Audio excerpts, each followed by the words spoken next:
Si state capitalism ini sebenarnya butuh 3 syarat agar sukses. Jadi yang pertama tidak boleh ada korupsi, kedua kebijakannya harus bagus, dan ketiga pejabatnya harus handal. Ya kan? Tiga-tiganya ini kita mungkin tidak penuhi. Kalau dari ekonomi saya bisa confirm itu yang Menko Perekonomian bukan lulusan ekonomi, Bahlil bukan expert di Minerba, ya kan? Itu jadi kita tidak penuhi ketiga-tiga syarat itu, akhirnya apa? Kemungkinan besar kita jadi Venezuela. Kebijakan yang disesuaikan seperti TEDI itu tidak terjadi hanya di TEDI, tapi juga terjadi di berbagai kebijakan lain. Misalnya, kalau mau melaksanakan MBG, ini kan proyek besar. Proyek besar mestinya melalui undang-undang. Undang-undang MBG sampai hari ini tidak ada. Bahkan waktu Pak Presiden menyampaikan akan ada peraturan pelaksana segera diterbitkan, dan itu pun telatnya bukan main.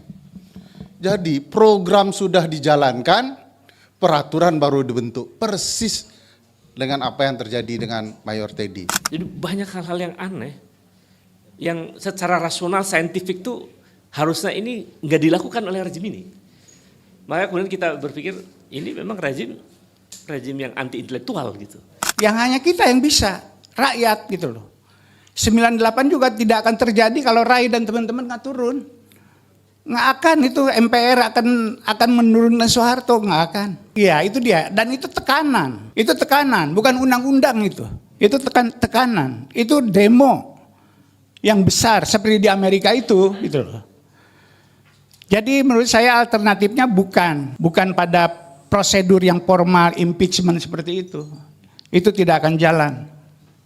Yang jalan hanya ini, bisa nggak kita mengkonsolidasikan diri untuk menjatuhkan Prabowo?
Assalamualaikum warahmatullahi wabarakatuh. Yang saya hormati Prof. Saiful Mujani, ini guru besar politik dan guru kita semua. Ini ada Romo Setio ya, yang juga sangat konsen dengan isu-isu pemikiran etika, politik, moral. Kemudian Prof. Sukidi, guru pemikiran saya juga. Baik langsung maupun tidak langsung karena beliau sangat konsen dengan isu-isu politik kebangsaan. Dan saya Isa Bahawi juga, saya berkali-kali menjadi panelis di beberapa media ya, pada isu-isu politik terorisme dan isu-isu Timur Tengah ya. Juga hadir di tengah kita ada Mas Dipo Satria Ramli, adalah pengamat ekonomi muda yang mulai galak juga sekarang. Ada Mas Haris, juga terima kasih Mas Haris yang konsen dan berbagai pemikiran-pemikiran baik. Inisiator utama dari kegiatan ini sebetulnya adalah Bung Ray Rangkuti.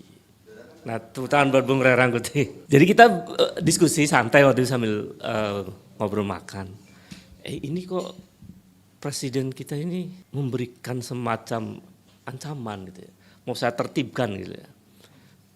Makanya kemudian Bung Ray bilang sepertinya kita perlu buat semacam halal bihalal dengan isu itu, karena kalau tidak direspon ini bisa kebablasan.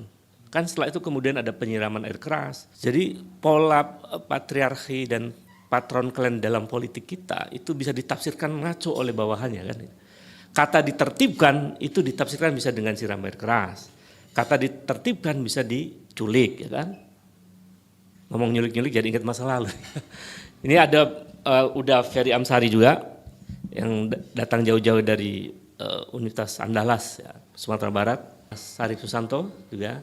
Jadi ini sebetulnya cukup banyak yang memberikan persetujuan pada agenda ini, Mas. Ini ada Bung Tenri Firman, Cak Wakil Kamal, ya, yang juga concern dengan hukum tata negara. Ini sebenarnya saling antara Cak Wakil dengan Uda Ferry itu punya hubungan meta logika di antara keduanya karena lahir dalam tradisi hukum yang sama. Teman-teman media yang saya hormati dan ini teman-teman dari Serikat Pekerja Kampus juga hadir. Yang lain salam dari Prof. Mahfud MD, juga dari Prof. Busro Mukodas, dari Prof. Koni, dan sejumlah pengamat lain yang sebetulnya ingin sekali hadir di ruangan ini. Ingin sekali hadir, tapi apa daya situasi yang tidak bisa memungkinkan. Ini beberapa pengamat lain yang dalam isu sosial juga ada isu Blegur, ada Lucius Carlos ya, yang fokus pada isu pemilu dan lain-lain. Beberapa on the way ya, yang juga akan hadir di sore ini, termasuk ekonom Antoni Budiawan dan lain-lain. Saya kira itu saya sebutkan dari Prof. Saiful Mujani, karena isu yang diangkat juga hal pengamat begitu, yang bakal ditertibkan itu. Jadi kalau ada Prof. Saiful, ada Romo, ada Prof. Sukidi itu paling tidak yang menertibkan nggak jadi gitu. Jadi wah ini luar biasa. Jadi guru besarnya sebagai simbol etik kita untuk sama-sama bagaimana menyelamatkan demokrasi di Indonesia. Di problem politik kita begitu luar biasa karena saya jadi teringat tulisannya Thomas Friedman di New York Times itu. Dia menulis satu artikel penting judulnya The Messy State gitu. Negara berantakan itu. Amburadul. Saya juga heran mengapa sekian puluh tahun, hampir 30 tahun ya pasca reformasi, Republik ini kok makin ngaco itu. Itu apa yang terputus dari tradisi intelektual yang kuat dengan praktek politik itu saya heran. Ada apa sebenarnya di Republik ini? Yang dampaknya kan sebetulnya banyak. Dampak dari performa politik yang buruk, ini kan dampak pada ekonomi, dampak pada masyarakat kecil, dampak pada bahkan generasi Z, teman-teman Gen Z yang tidak punya, hampir sekarang banyak yang tidak punya harapan. Yang mengalami sakit gangguan jiwa jumlahnya sampai puluhan juta kan. Itu Gen Z. Jadi ini situasinya sebetulnya sangat mengerikan. Di tengah situasi yang mengerikan, ya korupsi masih terus terjadi. Bahkan MBG dipertahankan gitu. Hingga sampai ada apa di balik itu semua. Padahal kritik dari publik terus menerus. Teman-teman Serikat Pekerja banyak yang bersuara dengan kondisi sekarang dengan luar biasa kondisinya. Jadi itulah sebabnya kemudian kita ingin silaturahmi pemikiran untuk menolak segala bentuk represi. Dengan narasi ditertibkan itu kan mungkin itu represi simbolik ya. Yang pada akhirnya akan membuat proses represi simbolik itu menjadi represi yang koersif. Teman-teman sudah banyak mengalami, sudah mulai dikuntitin Prof. Ya banyak, hampir semuanya sini. Ada saya, ada Bung Rey, kita udah Ferry. Sudah mulai ada orang-orang yang kok selalu intensif berada dekat kita. Padahal dia bukan penduduk di sekitar kita. Gitu. Udah banyak. Bukan di tempat kerja kita. Gitu. Bukan, jadi intensitas untuk memantaunya tuh makin tinggi. Ada yang dikirimin macam-macam, dari kepala babi sampai kepala kambing macam-macam. Teror yang dialami oleh Andri Yunus juga adalah peristiwa empirik yang menunjukkan bahwa represi simbolik itu berubah menjadi represi koersif yang luar biasa dilakukan oleh aktor-aktor di belakang itu. Kami mohon untuk teman-teman para analis, para ilmuwan, para guru besar untuk juga memberikan pandangan penting tentang kondisi sekarang. Apalagi di tengah situasi global geopolitik yang sangat memprihatinkan. Mengapa kemudian Prabowo kok ngotot masih terus berada di BOP misalnya? Mengapa kemudian tidak juga keluar dari agreement on reciprocal trade itu? Jadi banyak hal-hal yang aneh, yang secara rasional, saintifik tuh harusnya ini nggak dilakukan oleh rezim ini. Maka kemudian kita berpikir ini memang rezim yang anti intelektual gitu. Kira-kira itu, bro. Jadi saya kira ini ruang merdeka untuk kita semua untuk berbicara. Anggap saja seperti pandangannya siapa? Habermas. Ini adalah public sphere kita untuk membuat kita lebih merdeka dan merasa kita guyup dan banyak kawan-kawan. Bahwa kita tidak sendirian. Bahwa korban tidak sendirian. Bahwa teman-teman para cendekiawan yang memilih jalan jalan intelektual ini tidak sendirian. Makanya ini bagian dari merawat jejaring dan terus kita berupaya untuk menyelamatkan Republik dari kerusakan di masa depan. Saya kira itu, terima kasih. Mohon maaf agak sedikit terlambat. Assalamualaikum warahmatullahi wabarakatuh. Selamat siang semuanya. Assalamualaikum warahmatullahi wabarakatuh. Ini setelah panas sekali ya, yang sebelumnya jadi agak berat ini kayaknya. Tapi Bang Ali betul sekali, ekonomi kita benar-benar di persimpangan berbagai macam masalah. Dan ini bukan hanya Prabowo saja, ini sudah dari tahun-tahun sebelumnya sudah ada selalu masalah. Mungkin kalau teman-teman ingat, tahun lalu kita ada efisiensi, kan? Kita juga ada sentralisasi, kita mengurangi transfer ke daerah. Lalu di lain sisi juga kita membentuk Danantara, lalu pemerintah juga mulai involve dengan Bank Indonesia. Sebenarnya ini menunjukkan bahwa fiskal kita memang tidak baik-baik saja. Selama beberapa tahun terakhir ini pendapatan pajak kita memang turun. Di lain sisi kita belanja pengeluarannya itu tidak mau kita kurangi. Apalagi dengan sekarang ada MBG, Koperasi Merah Putih. Nah sisanya itu ya kita berhutang. Ya kan? Jadi memang kita strategi berhutang ini sudah jalan bertahun-tahun. Dan makin lama makin susah ya kita berhutang. Sebagai contoh kecil saja, biasanya akhir tahun itu, biasanya hutang pemerintah dia stop menerbitkan obligasi di minggu pertama. Ya kan? Kalau akhir tahun lalu sampai bulan Desember itu kita masih terus cari utang. Bulan Januari tahun ini, bulan Februari tahun ini kita juga cari utang terus. Malah kita fokusnya cari utangnya jangka pendek. Iya kan, dan itu sebenarnya kalau dari sisi keuangan itu namanya mismatch. Karena kita kan kebutuhannya jangka panjang ya untuk pendidikan, infrastruktur, lain-lain, tapi pendanaan kita jangka pendek. Jadi masalah fiskal ini memang sudah ada, terlepas ada masalah perang Iran atau tidak. Gitu. Jadi memang ini sudah kayak bisul mau pecah ya saya bilang. Jadi ini memang sudah sangat berat, ditambah lagi dengan perang Iran ya. Tadi kayaknya Romo sempat bilang soal, oh ya kita menuju Indonesia emas. Perlu diingat, kalau ekonomi itu Indonesia emas tuh titik paling tingginya. Habis Indonesia emas tuh ekonomi kita turun. Gitu. Jadi kita menuju Indonesia emas tuh sebenarnya hanya 20 tahun lagi kan dari sekarang. 2026, 2045 gitu. Jadi kita mesti bertanya dalam 20 tahun lagi ke depan kita bakal hit gak ya si tingginya itu. Karena kalau kita nggak hit kita pasti turun. Itu karena jumlah populasi berkurang. Jadi berbagai macam itu jadi 2045 itu sebenarnya bukan. Itu sebenarnya ending pertumbuhannya. Ya kan? Bukan beginning of pertumbuhannya gitu. Itu makanya kita penting sekali banyak yang perlu kita siapkan sebelum itu.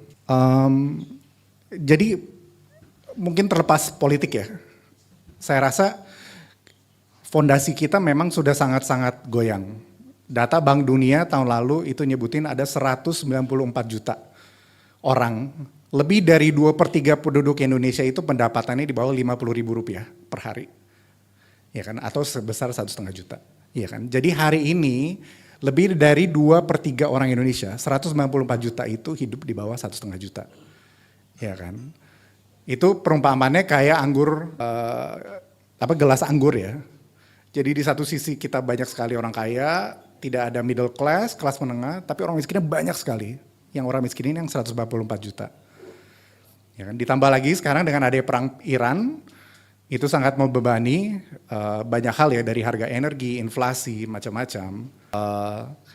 Tapi itu paling berat adalah membebani si subsidi pemerintah. Kita udah sempat hitung kalau pemerintah tidak naikin BBM, defisit kita akan mencapai 3,6%. Itu di atas batas undang-undang 3%. Tapi again, ini semua terlepas perang Iran kita sudah sangat kesulitan. Di akhir tahun lalu kita hit 2,9%, bulan Januari kita defisit, bulan Februari kita defisit. Jadi ini benar-benar masalah yang sangat fatal ya.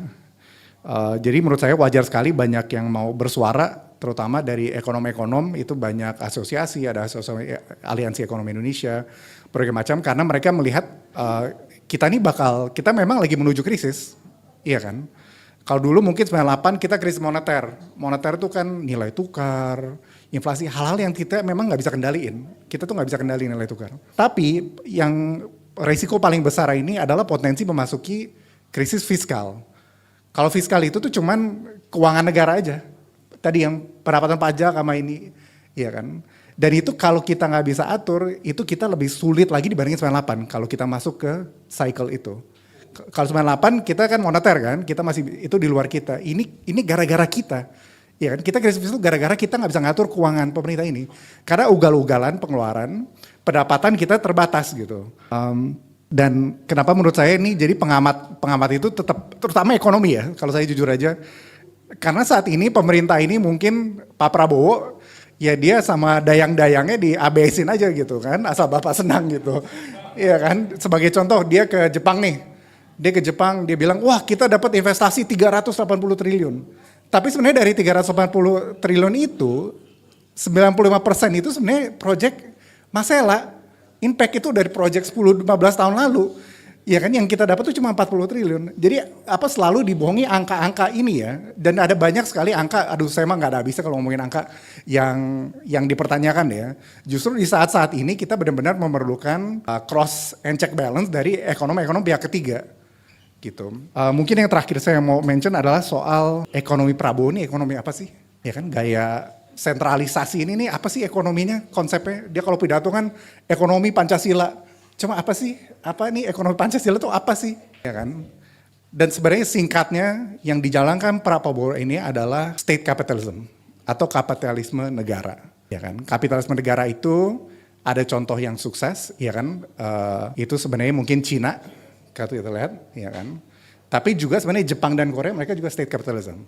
Bedanya Cina dan Jepang dan Korea, Cina itu semuanya negara. Saya yang ngerjain. MBG saya yang ngerjain. Ya kan bagian ini saya yang ngerjain. Kepala beli mobilnya saya yang beli gitu. Jadi konsepnya saya. Iya kan.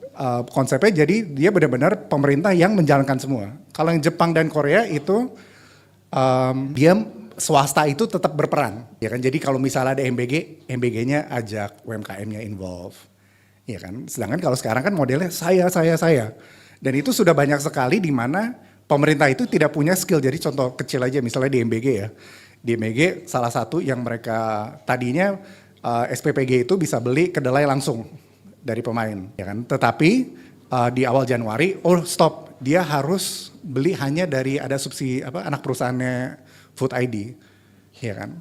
Tetapi si Food ID ini dia tidak punya truk, dia tidak punya gudang, dia tidak punya sales. Yang ada harga kedelai di Indonesia tuh naik Rp1.000 per kilogram karena ketidakbecusan. Dan menurut saya banyak sekali masalah-masalah ini kayak Kopdes tadi ngomongin soal mobil, apa segala itu kan contoh yang nyata ya bahwa kita memang tidak punya skill ini. Nah kembali lagi jadi si state capitalism ini sebenarnya butuh 3 syarat agar sukses. Jadi yang pertama tidak boleh ada korupsi, kedua kebijakannya harus bagus, dan ketiga pejabatnya harus handal. Ya kan? Tiga-tiganya ini kita mungkin tidak penuhi. Kalau dari ekonomi saya bisa confirm itu yang Menko Perekonomian bukan lulusan ekonomi, Bahlil bukan expert di Minerba, ya kan. Itu jadi kita tidak penuhi ketiga-tiga syarat itu, akhirnya apa? Kemungkinan besar kita jadi Venezuela. Karena itu juga state capitalism, gitu. Jadi mungkin untuk penutup aja, mungkin biar nggak terlalu panjang, itu di saat-saat seperti ini, ya kan, apalagi karena perang Iran, harga minyak sangat tinggi, pemerintah sudah waktunya memiliki sense of crisis. Saat ini ekonomi kita bukan ekonomi as usual, ya kan? Kita sudah harus mulai ada sense of crisis bahwa ekonomi tidak baik-baik saja saat ini, ya kan?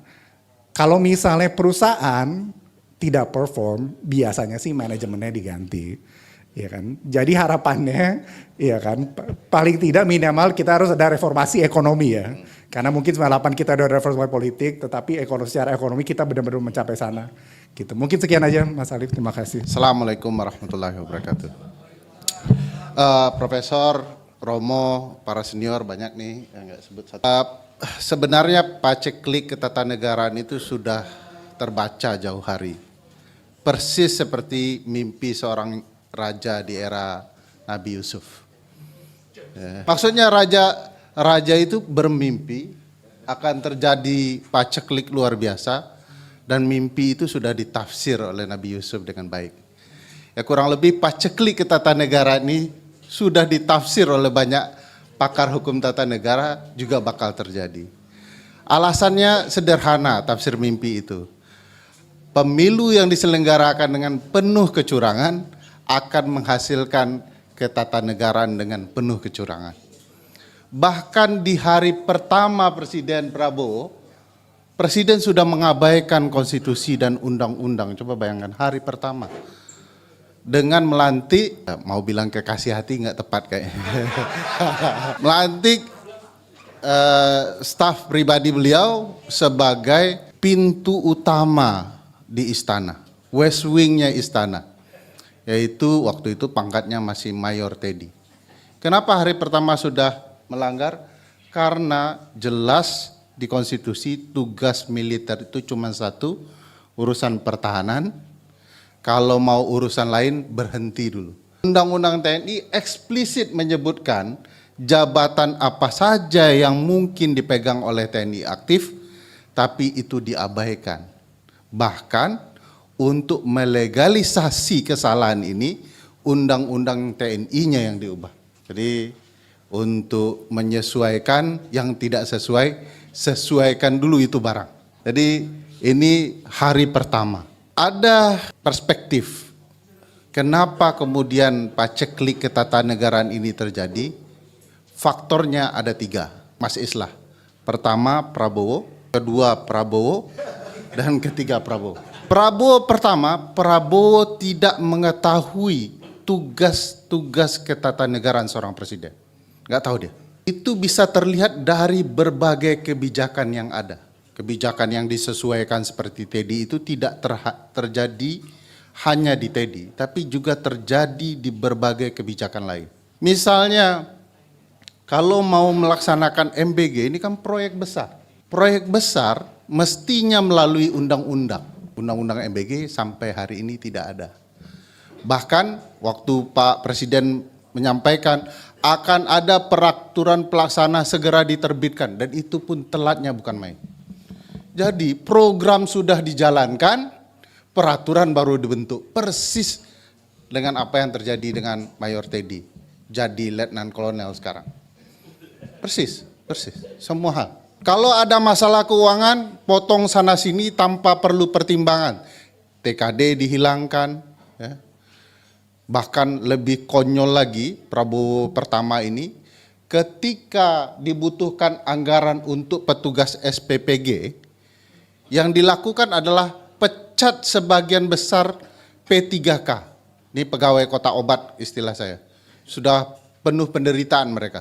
Dipecat supaya petugas SPPG dilantik jadi P3K. Coba bayangkan. Logikanya sama. Selesaikan masalah dengan masalah baru, sesuaikan masalah dengan hal yang perlu disesuaikan. Pokoknya belakangan penyesuaiannya. Jadi tidak heran muncul Prabowo kedua. Apa saja bisa dilakukan dengan format gentengisasi. Bagaimana format gentengisasi? Tidak ada di kampanye, tidak ada di rencana Bappenas, pokoknya muncul ketika dia pidato. Ini versi paling ekstrim dari seorang presiden sebenarnya. Begitu terlintas di kepalanya, dia putuskan itu jadi kebijakan. Jadi bagi saya kebijakan-kebijakan dadakan yang melintas di kepala Presiden Prabowo itu adalah ancaman dan gambaran bahwa Presiden tidak tahu ketatanegaraan sama sekali. Kalau dia tahu, dia akan melakukan prosesnya. Tidak heran salah satu keluh kesah teman-teman Bappenas, nanti kalau Mas Kidi ketemu orang-orang Bappenas ya, Prof. Saiful, salah satu yang menarik adalah tidak ada program negara yang melewati Bappenas. Bayangkan, ini kacau. Cuman kita belum mau mengakui, masih ada bekas sisa-sisa Jokowi di hati Mas Alif itu. Jadi sisa Jokowi itu sebagian adalah Prabowo gitu ya. Harus mulai kita mengakui negara kita sedang masuk ke jurang yang luar biasa. Dan ini tidak akan berkesudahan jurangnya kalau kita tidak menentukan sikap. Bayangkan kalau semua program itu dadakan. Tidak heran BOP dan ART juga program yang terlintas di kepala presiden ketika berkunjung ke luar negeri. Kenapa terlintas? Karena mekanismenya menurut konstitusi pasal 11 Mas Alif adalah mau pergi buat perjanjian internasional minta persetujuan dulu. Pasal 11 itu kan bilang perang, perdamaian, perjanjian internasional lain minta persetujuan DPR. Bro, saya mau ke Amerika buat BOP, setuju nggak? Baru berangkat. Pulang menurut Undang-Undang Perjanjian Internasional nomor 24 tahun 2000, pasal 9, 10, 11-nya, pulang minta pengesahan. Jadi setelah setuju, pergi, sepakat sesuatu, nanti pengesahannya dalam bentuk undang-undang, kalau itu ratifikasi, minta ke DPR lagi. Dan Presiden tidak pernah melakukannya, Prof. Harusnya, menurut saya nggak apa-apa Prof Saiful waktu pemilu berbohong sedikit. Bahwa pemenangnya bukan Prabowo gitu ya. Demi kemaslahatan yang terjadi hari ini ya. Karena ini orang nggak mungkin dan tidak boleh dimenangkan sebenarnya. Jadi itu yang terjadi. Kalau konstitusi dan undang-undang saja dikhianati, jangankan ibu bapak sekalian, jangankan rakyat. Konstitusi yang menjadi pagar penting dari kedaulatan rakyat itu ditabrak oleh presiden. Dan ini kan kekacauan pemilu juga Bang Rey. Bang Rey sih kurang beringas waktu melawan Prabowo. Coba 2024 itu, kalau Prabowo dilantik dengan kecurangan ini, revolusi terjadi. Kata Ray Rangkuti ya, bukan kata Ferry Amsari ya. Mungkin ada harapan lah ya, perlawanan agak lebih memanas gitu. Nah memang ini Prabowo kedua yang menurut saya berbahaya sekali kalau kemudian akan terus memimpin ketatanegaraan ini. Lalu siapa yang salah? Masuk kita ke fase Prabowo ketiga. Kalau berdasarkan pasal 4 Undang-Undang Dasar 1945, kepala pemerintahan adalah presiden. Kepala pemerintahan. Pemerintahan yang kacau ini, ngurus minyak nggak bisa, ngurus pertahanan tidak bisa, mengurus MBG tidak bisa, yang salah presiden. Jadi Bang Wakil Kamal jangan bilang, siapa yang salah? Pakai berputar-putar loh, Teddy lah salah, inilah yang salah, presiden salah. Orang nomor 1 di Republik, kepala pemerintahan, kepala negara sekaligus kepala pemerintahan. Jadi orang nomor 1 salah. Kalau ada rumah berantakan, jangan salahkan istri, anak-anak, kepalanya yang salah. Jangan pakai ngeles, ya ini istri saya, bla bla bla. Kepalanya yang salah. Begitu juga dengan negara, kepala pemerintahannya yang salah. Itu sebabnya apa yang terjadi belakangan ini kita bisa lihat presiden tidak mau bertanggung jawab dengan data-data yang muncul sebagai bentuk kesalahan pemerintahan. Nggak peduli itu, MBG telah menimbulkan keracunan, kepala pemerintahan yang tidak benar ini akan berkata hanya 0,00001 keracunan. Kalau dia buat konsep persentase seperti itu, ya pasti kesannya sedikit. Tapi kalau dia lihat angka yang menjadi korban keracunan, banyak itu. Harus diingat pertanggungjawaban kepala negara, kepala pemerintahan itu. Satu warga negara yang menjadi korban karena kebijakannya itu banyak. Ini sudah ada yang 3 meninggal BOP. Masih bilang ini adalah jiwa-jiwa patriotik. Ya. Ray Rangkuti adalah pengacau yang perlu ditertibkan. Itu kan dia mencoba ya, mencoba menghilangkan sesuatu yang harus dia pertanggungjawabkan dan menimpahkan permasalahan itu kepada orang lain. Padahal dia yang bermasalah. Data-data ini dia yang membuat kerusakan. Kalau saya berpikir daripada kita menghabiskan uang untuk ngirim prajurit dan mengorbankan putra-putri terbaik bangsa, ya bagusnya mundur segera. Apalagi publik pasti menyambut kan. Siapa yang setuju Indonesia gabung dengan koalisi Amerika dan Israel? Masuk ini ada 4 abu yang bermasalah di dalam konteks Islam. Abu Jahal, Abu Lahab, Abu Sofyan, dan Abu Janda. Bagi ibu-ibu rumah tangga ada 2 abu.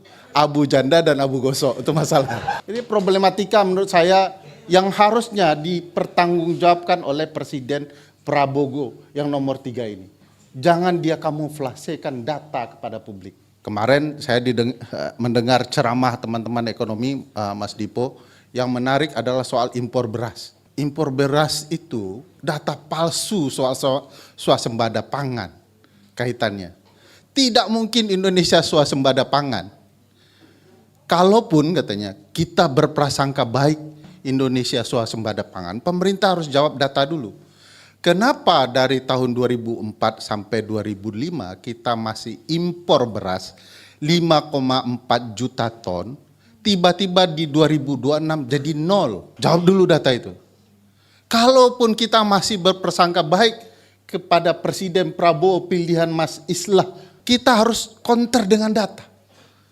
Datanya itu baru bisa masuk akal Mas Islah kalau jumlah sawah bertambah.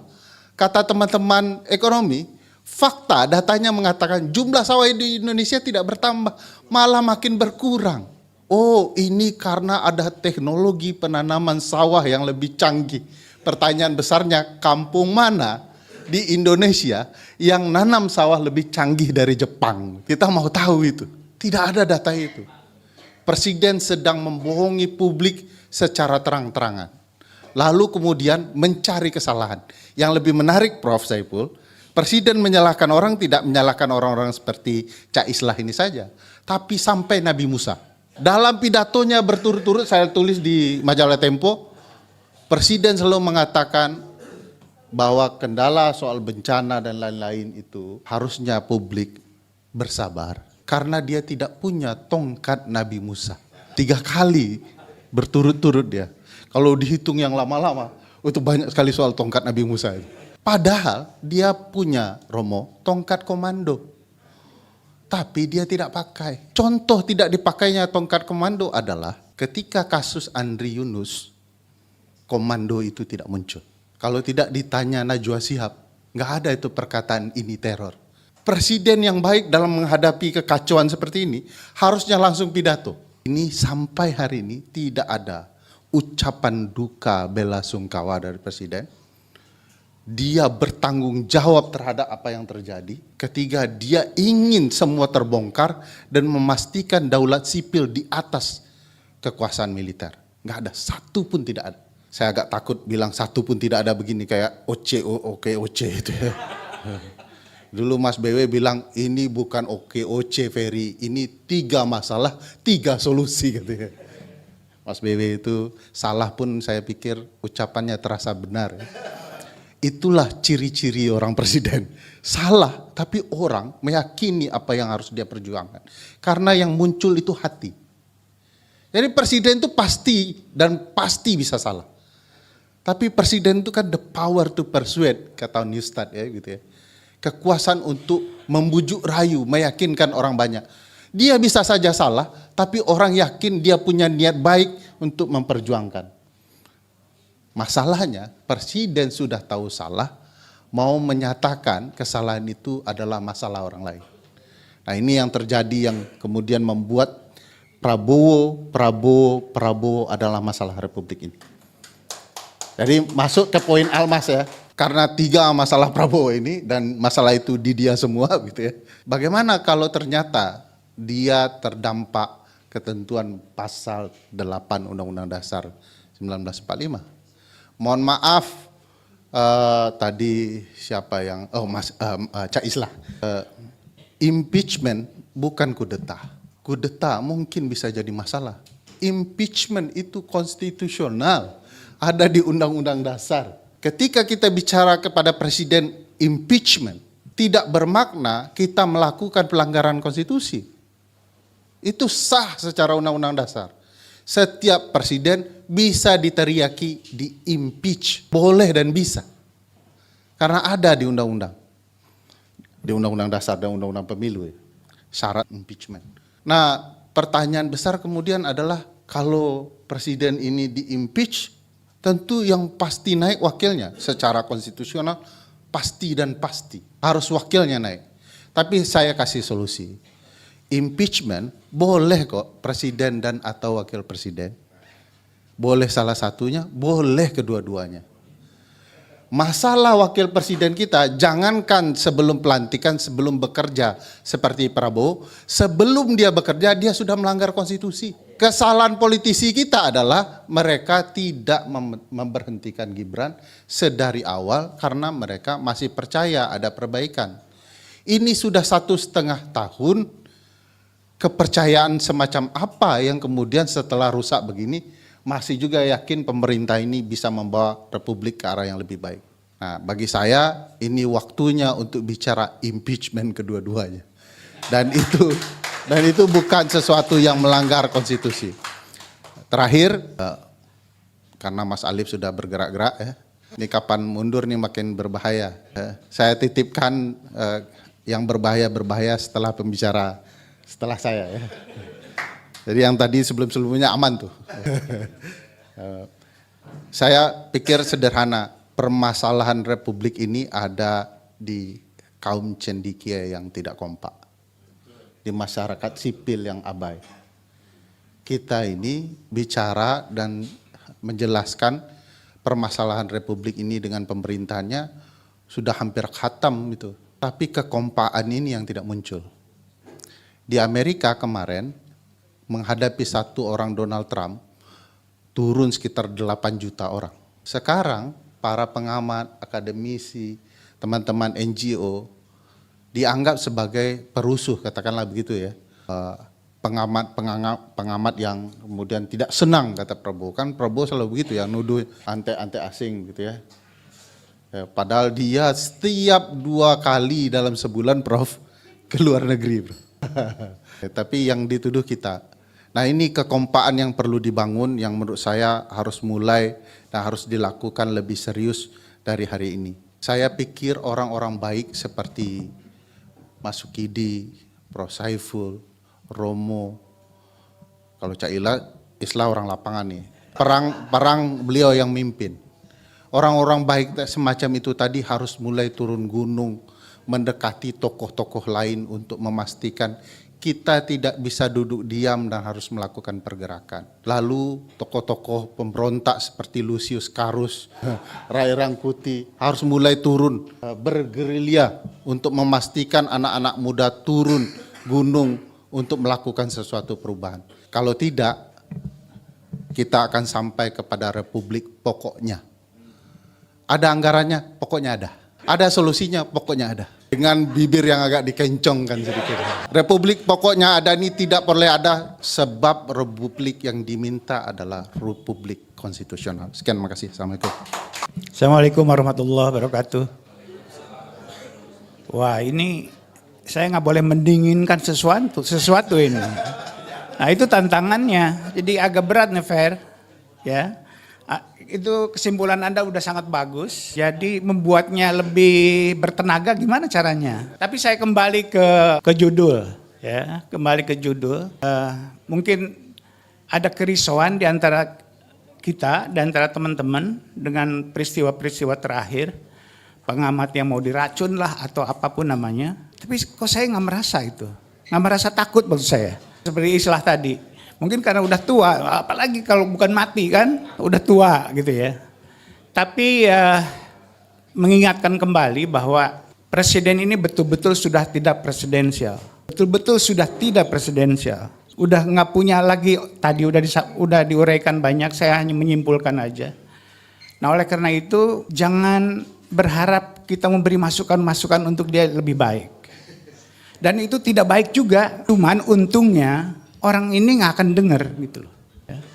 Jadi teman bilang ke saya, jangan kasih ke publik, ngomong ke publik, menyampaikan kepada Prabowo dan teman-temannya supaya begini, supaya lebih baik. Kira-kira kayak begitu kan? Itu nggak akan turun. Kalau begitu dikasih ini kan, dikasih resep supaya lebih baik pemerintahannya kan begitu. Itu nggak akan turun. Tapi saya bilang, tapi orang ini nggak akan dengar. Itu untungnya gitu loh. Jadi dia sudah menggali sebetulnya, udah melekat pada dirinya, dia memang harus jatuh gitu loh. Cuman lagi-lagi kalau tadi Ferry bilang impeachment, di awal saya udah bilang Jokowi juga harus di-impeach kan begitu loh waktu proses pemilu itu. Nah, kalau bicara impeachment itu kan prosedur yang sangat formal. Kita berharap pada orang-orang DPR itu yang udah gitu loh. Yang nggak bisa kita harapkan. Oleh karena itu bukan impeachment yang membesar forum seperti ini. Itu alternatif, tidak ada alternatif yang lain. Apalagi seperti saya katakan tadi, presiden itu sudah tidak presiden. Coba, harusnya ya, tidak akan keluar kata-kata seperti itu. Ancaman-ancaman seperti itu dari seorang kepala negara. Itu tidak boleh. Udah terlalu banyak syarat yang harusnya dia bisa di-impeach. Tapi yang impeach kan mereka itu. Yang nggak bisa kita harapkan. Makanya bahasanya apa Fer? Mengganti impeachment itu. Yang hanya kita yang bisa. Rakyat gitu loh. 98 juga tidak akan terjadi kalau Rai dan teman-teman nggak turun. Nggak akan itu MPR akan menurunkan Soeharto, nggak akan. Iya itu dia, dan itu tekanan. Itu tekanan, bukan undang-undang itu. Itu tekanan, itu demo yang besar seperti di Amerika itu gitu loh. Jadi menurut saya alternatifnya bukan pada prosedur yang formal impeachment seperti itu. Itu tidak akan jalan. Yang jalan hanya ini. Bisa nggak kita mengkonsolidasikan diri untuk menjatuhkan Prabowo? Hanya itu. Kalau nasihati Prabowo nggak bisa juga. Bisanya hanya dijatuhkan. Itulah bukan menyelamatkan Prabowo, tapi menyelamatkan diri kita dan bangsa ini. Terima kasih. Assalamualaikum warahmatullahi wabarakatuh.